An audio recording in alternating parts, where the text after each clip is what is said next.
What lessons have really been learned about the nature of genocide and the value of life?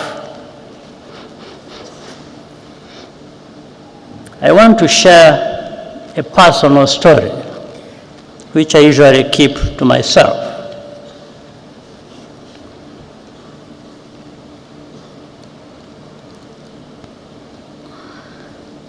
My cousin,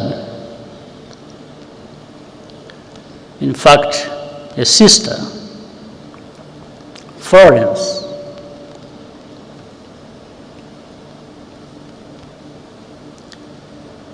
worked for the United Nations Development Program in Rwanda for more than 15 years. After the genocide started, she was trapped in her house near the camp Kigali, Army Barracks, with her niece and other children and neighbors, around a dozen people in total. The telephone in Florence's house still worked, and I called her several times using my satellite phone. Each time we spoke, she was more desperate, but our forces could not reach the area. When the commander of the UN peacekeeping mission, General Dallaire, visited me where I was in Mulindi, I asked him to rescue Florence. He said he would try.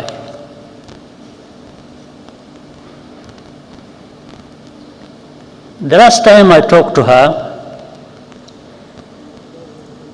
I asked her if anyone had come. She said no, and started crying.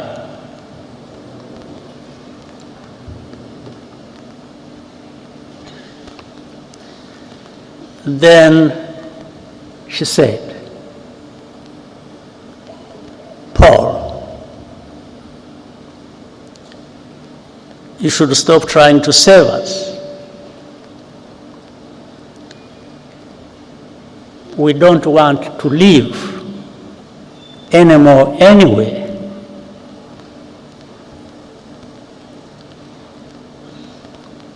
I quickly understood what she was saying, and she hung up.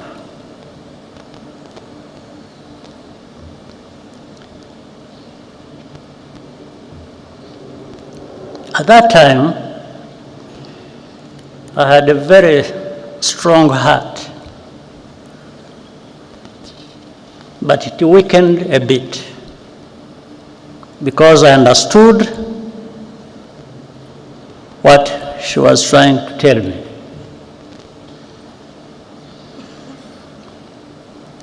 On the morning of May 16th,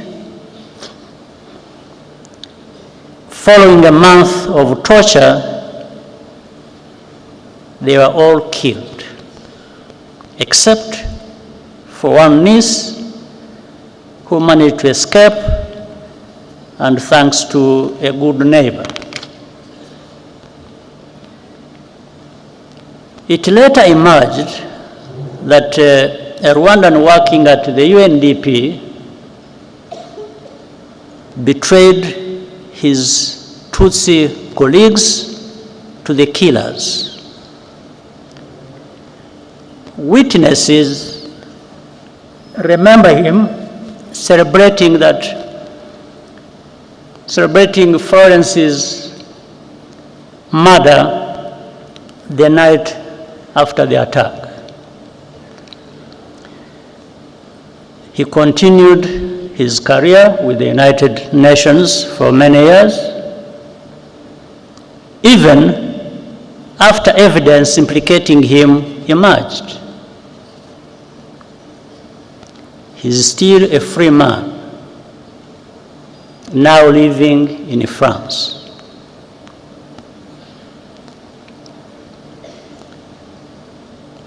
I asked General Dallaire what happened. He said that his soldiers encountered a militia roadblock near the house, and so they turned back just like that. Meanwhile, he conveyed to me an order from the United States ambassador to protect diplomats and foreign civilians evacuating from or by road to Burundi from attack by the militias. These two things happened same time. I do not need to be instructed to do something that goes without saying. That's what I was going to do.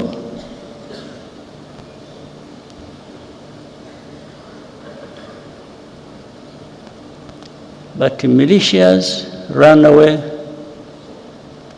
or rather peacekeepers ran away from militias, were manning a roadblock.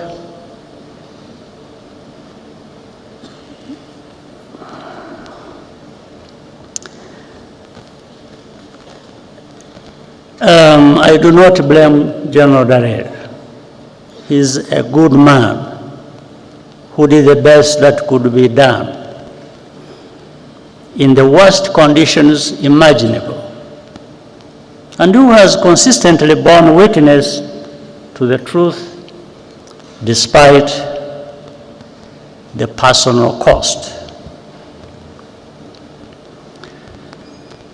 Nevertheless, in the contrast between the two cases,